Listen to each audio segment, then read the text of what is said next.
I think this is the best chance Arsenal have had to win the league. I know people have thought previous years where, and Arsenal had been in the lead for the Premier League challenge and then lost it in the spring. However, in those seasons, like, we had too many single points of failure, an injury. We were one injury away from collapsing. And as we've proved so far this season, multiple injuries are not distracting us to the degree that one or two did in the previous few seasons. So kudos to Mikel Arteta, the players, the recruitment team, the board, and everybody at Arsenal for preparing for this season the way they have. Hello, guys. Wow. Excuse me. So Premier League football was back, and it's delivering. International football was good for the countries that still had important work to do. Some countries needed to finish their business to secure World Cup status and all of that qualification stuff for the following year's World Cup next summer. But my goodness, club football has very little to compare to it. Club football is where it's at. And as an Arsenal fan, I'm recording, an hour or so after the final whistle at the North London derby. So that's where I'm starting this one. Yes, there are a lot more games yesterday than today, but I'm going to go backwards. This is a Premier League review for this weekend, and it's going to be a kind of Arsenal heavy, to be honest. It has to be. It has to be. I've been worried about Arsenal's cluster of injuries. I'm going to start there. So I'm not going to act like I thought this was in the bag going into this game, because I was really worried about the impact of having Merino play continuously in the number 9 position. But with Eze behind him, it's kind of a different thing. It's almost like they are switching or rotating on who is the striker and who is the 10. And several times today, when Arsenal actually scored a goal, Merino is behind Eze, and Eze is in the box. And Merino, for example, when he passes the ball to Trossard, Eze is not too far away from Trossard, and Merino is playing the ball from deep. And the same thing happens for one, if not more, of the next few goals that Arsenal scored 4. So my worry there for this game was definitely, maybe misplaced. I do still worry because, we need forwards, as I saw at Sunderland, and as I saw, Arteta has this reluctance to use certain players. So I know he trusts the guys that aren't back at the moment. So I'm hoping that can happen. But my God, okay, enough of the injury worries, because I think Arsenal, they were by far the better team, and they were the winners today. I think it's very important, considering that they have buy-in. I mean, every game in the Premier League is important, don't get me wrong. But the fact that the schedule is kind of tightening up a little bit in terms of the quality of opponent until mid-December. The next few games, I think Arsenal will drop points somewhere within the next few games, because you have Tottenham, you have Bayern, and you have Chelsea away. And Chelsea are sitting, at second, and no one is talking about them. They're young. They got some injuries. They got Palmer coming back. So, it was important that Arsenal started with a win today, and then you deal with the next games as they come. And it would have been nice to see Martinelli get on, but today was about the guys on the field, because they gave their all, and they rightfully maybe stayed on the pitch. I was worried live that maybe at 3-0 up, you can make subs from the 60th minute.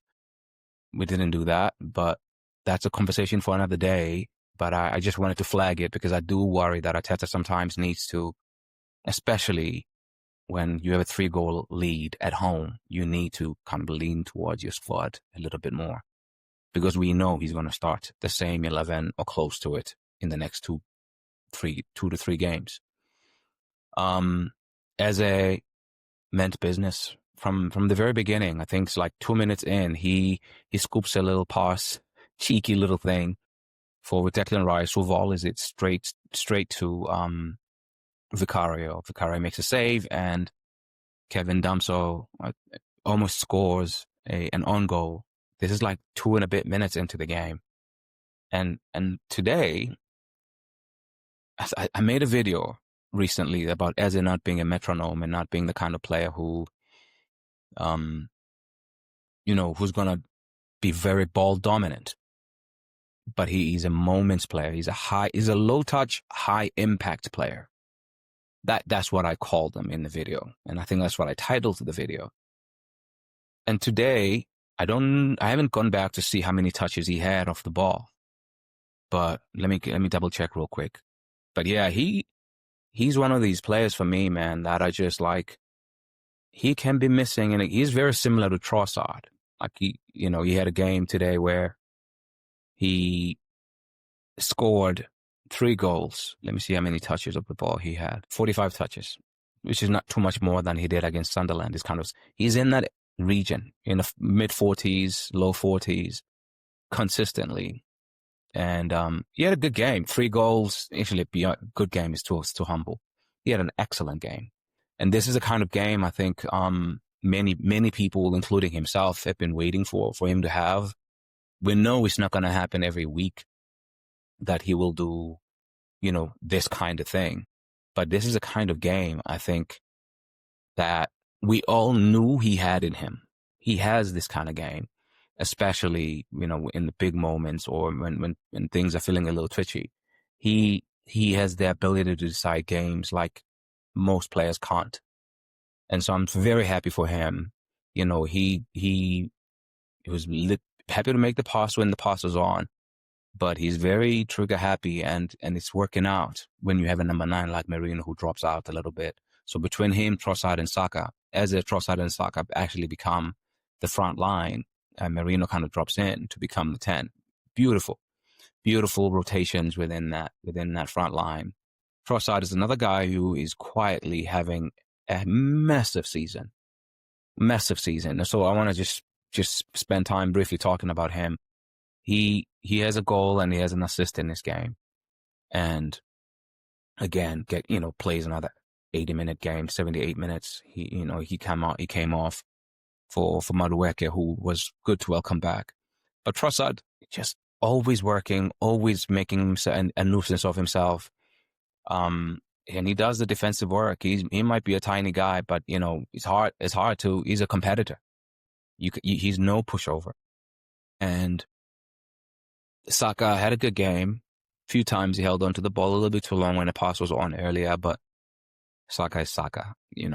He cruises to a 7 out of 10 almost every game. Zubimendi and Rice had a good game in midfield. I don't think Tottenham, starting with the back 4, I think looking back, they will regret that. But there's deference. When you're as good as Arsenal are, there's a degree of deference that comes with that. But the beautiful thing about this year's Arsenal team is that the low block / mid block thing is not successful as much as it has been the previous 2 to 3 seasons against Arsenal.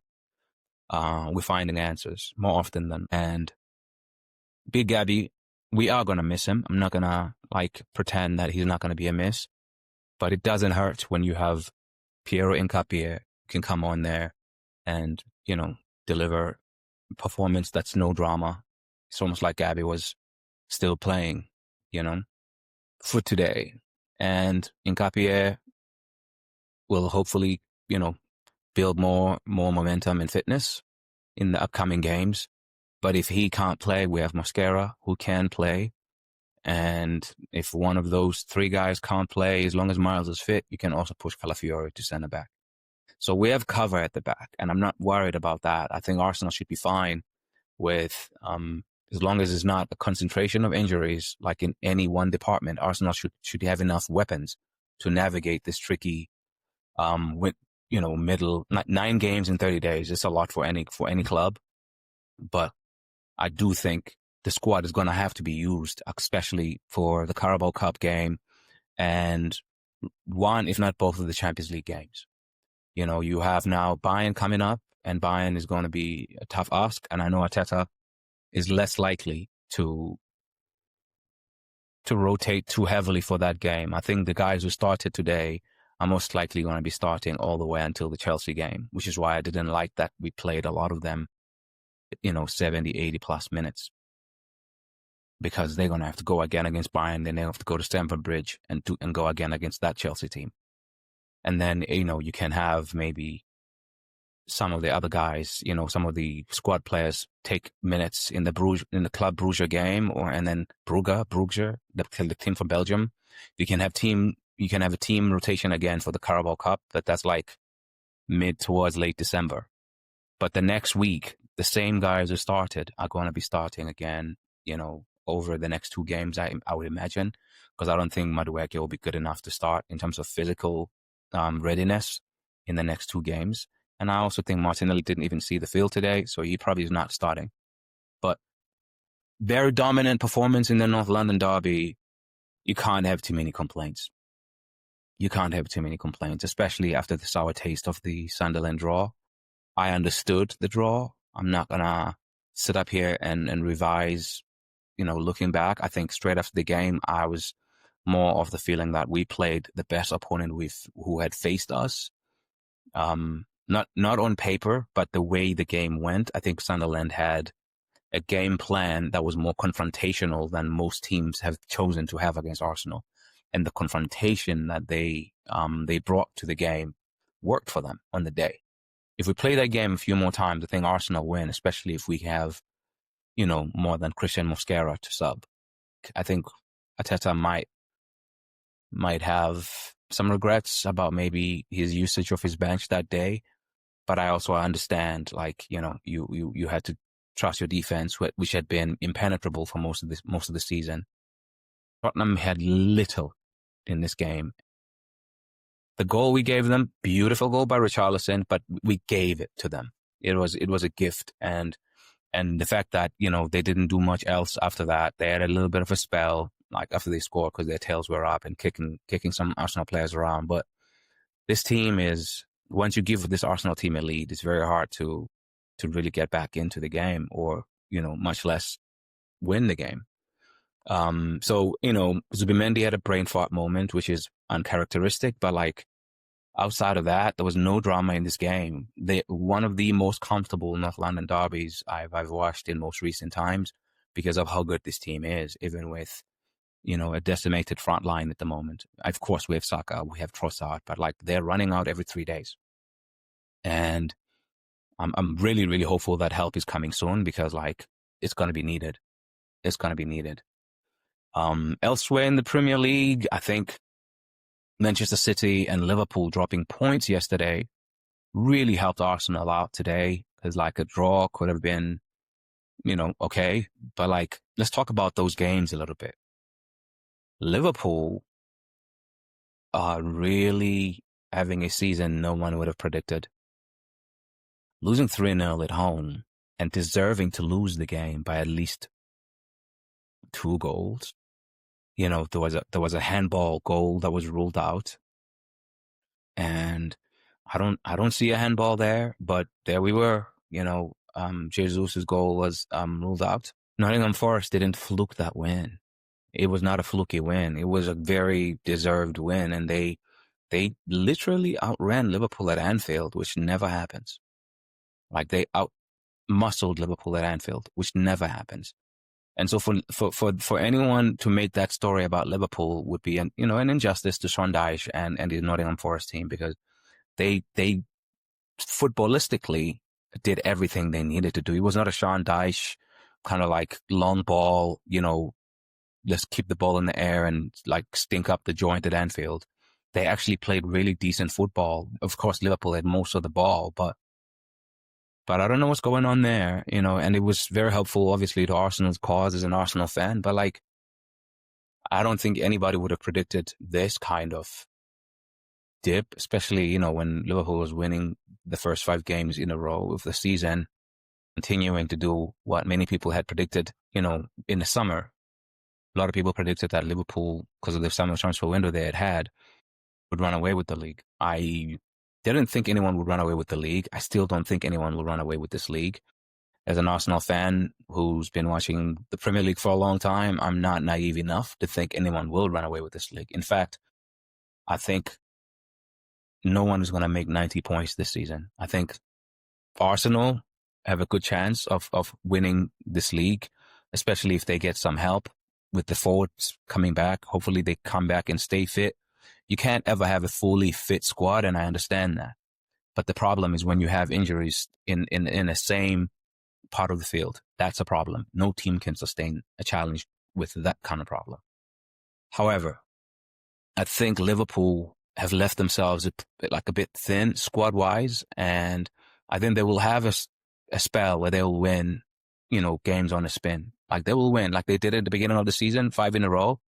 When things start clicking for them, and they don't have too many injuries, they will win 7, maybe even 10 games in a row at some point, and they'll be back in the conversation. I'm not counting them out. You can never count out a champion, unless they're Leicester, who did a freakish thing one year. Like that one, we all knew that they were not going to sustain what they did. But Liverpool deservedly lost yesterday, like they did. Manchester City, they were in the game. It was a tight game. And anyone can lose to Newcastle away. Anyone can. Newcastle have been not good in the Premier League and good in Europe this year. But like that win yesterday, Newcastle would have, they should be right in feeling like they deserve to win against Man City yesterday, because like Man City, yes, they have a really good goalkeeper and they're a really good striker. But in between those two players, there's a lot of new guys there who haven't done it at the top level. Of course, they have Ruben Diaz and Guardiola and other players in the team that can help their cause as they try to make a push. And I'm not going to disrespect City either, but I do think, just wrote me a chat, do you think you can win the league? I'm an Arsenal fan. Yes, I'm not going to bet against Arsenal. You know what I mean? Like, I think we can, and I think we have the best chance to win the league this year than we've had the previous years because of the backup strength we have. I think we have strength in depth now. We haven't even seen it yet in terms of like when Odegaard is available and Eze and everybody else is available. Like, of course, you're not going to have a fully fit squad in a season. But yes, I think we have the best chance to win the league this year than we've had in any other time. But I just don't know if there's a team that, I really don't believe that there's a team that will run away with the league. Back to Man City, for example, like before they lost yesterday, everybody was like, yep, they've done it before. Pep is coming and he's talking the big talk. He's doing what he needs to do, obviously, to unsettle Arsenal and any other rival, talking about the season starts now. They'll be good, City. They'll beat a lot of teams, but I do think we have a better prepared team for this year. I think the only thing Arsenal have to worry about is injury record. If we can keep a decent injury record this year, we'll win this league. And that's my belief. It's not like some arrogant thing of like, we're going to make 90-something points. I don't know. In fact, I don't believe there's a team that's going to make 90-plus points this season because of how good the rest of the teams are. Like Chelsea lost at home to Sunderland. We went to Sunderland, newly promoted team, been flying, no goals conceded for 8, 9, 10 games or whatever it was. We conceded 2, we drew the game. Yes, the players were kind of shafted by that time because they've been playing every 3 days. But it's very difficult. In this Premier League is as congested in talent as I've seen in a very long time. Actually, I can't remember a more congested Premier League in terms of coaching talent and then talent on the field. Every team now has a player that can, or two, that can help any team in the table. You can go to a team like Wolves or Nottingham Forest, who just until yesterday, when they beat Liverpool, they were in the relegation zone. But you can go to Nottingham Forest as a team that's challenging for the league and buy 1 or 2, maybe more players who can help you win the league. That never used to be the case. Like maybe 1, But now Gibbs White can help anybody in the top four. Murillo is good enough to be a good rotational squad player in the top four team. Elliot Anderson, he can start for most teams in that top four. So like, I think, you have a very congested talent in the Premier League, So in my view, I think Arsenal are definitely more prepared than most teams to play the style of football that's required to win games in the Premier League now, because we have big guys, we have the tech, we have the aerial dual winning ability, we have we can do whatever dance you want to. If you want to make it into a street fight, we can roll up our sleeves and we can get nasty. City, I don't think they have that. Not in abundance. They have a couple of bouncers, but like Phil Foden is not that guy. Cherky, as talented and gifted as he is, not that guy. Bernardo, not that guy. Reinders, until they have Rodri, their midfield is a little bit lightweight. They have some big guys in defense, yeah, but in the middle you can kind of push them around a little bit. And, wow, number 7 for Newcastle, big guy. His name is going to come back to me. But you have Bruno, you have Joelinton, that's the guy. You have Bruno, Joelinton, and the Italian kid, Tonali.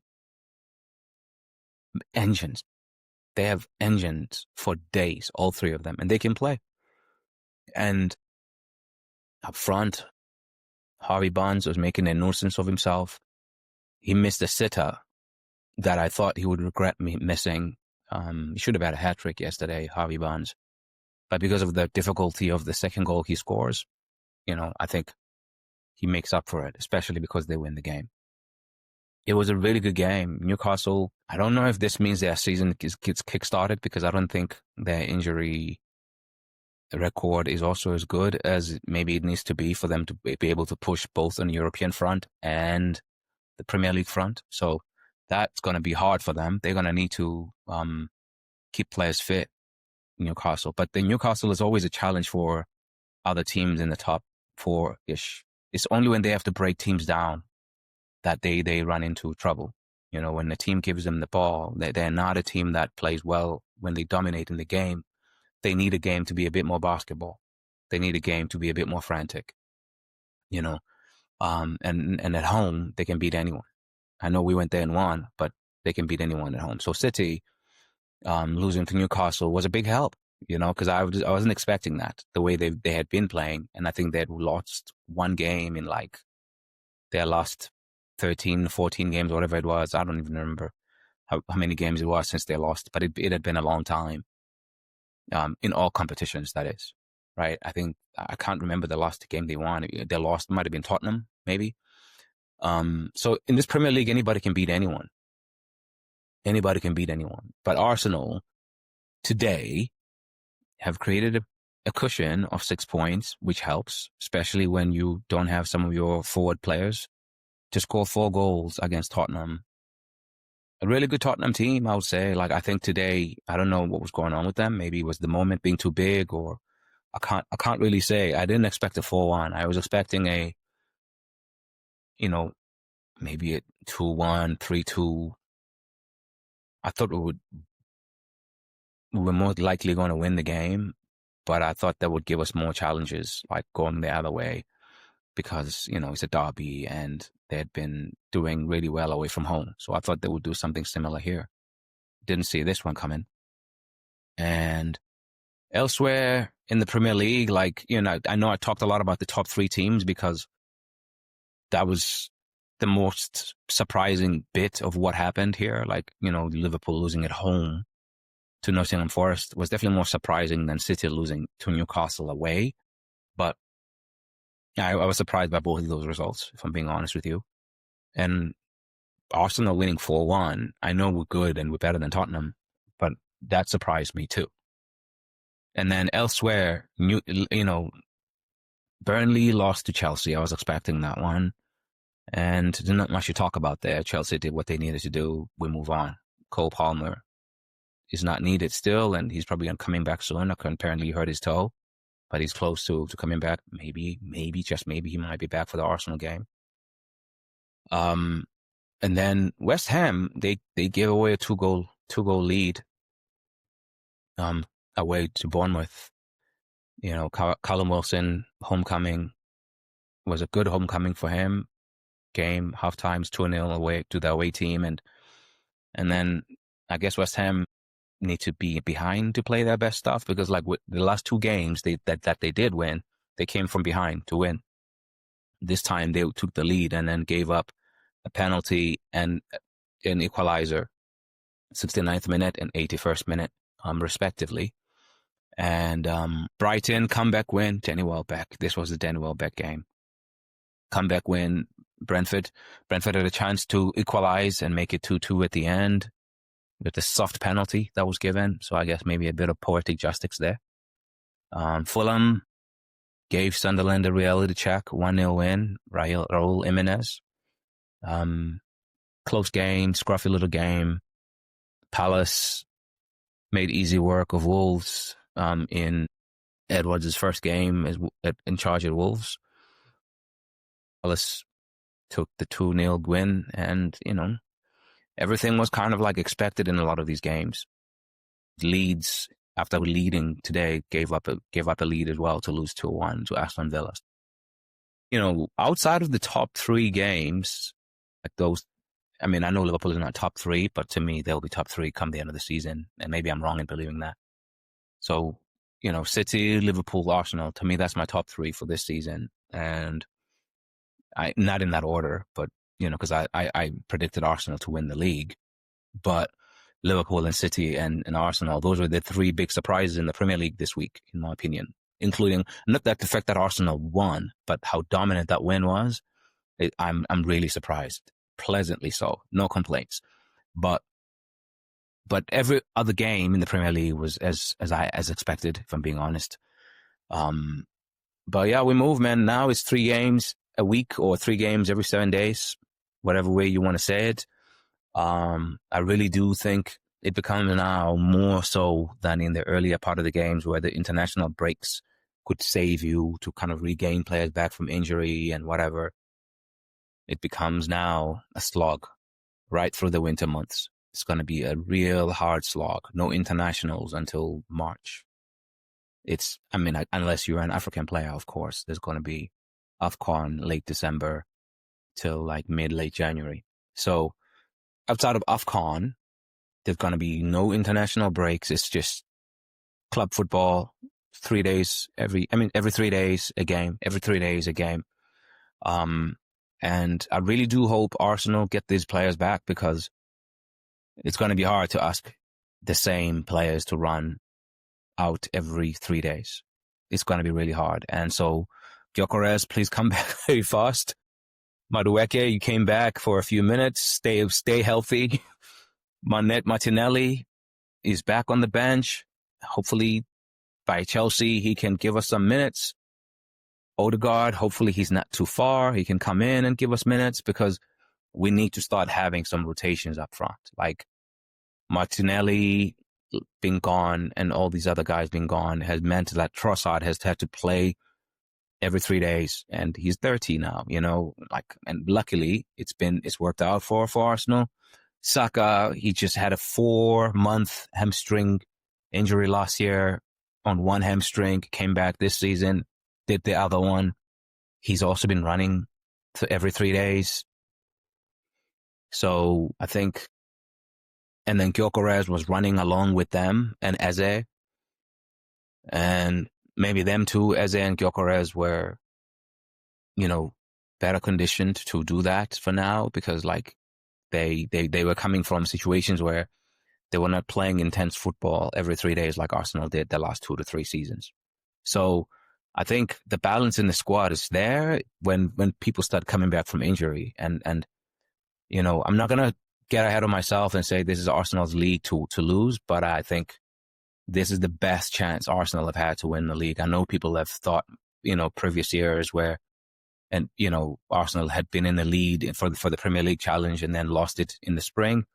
However, in those seasons, like, we had too many single points of failure, an injury. We were one injury away from collapsing.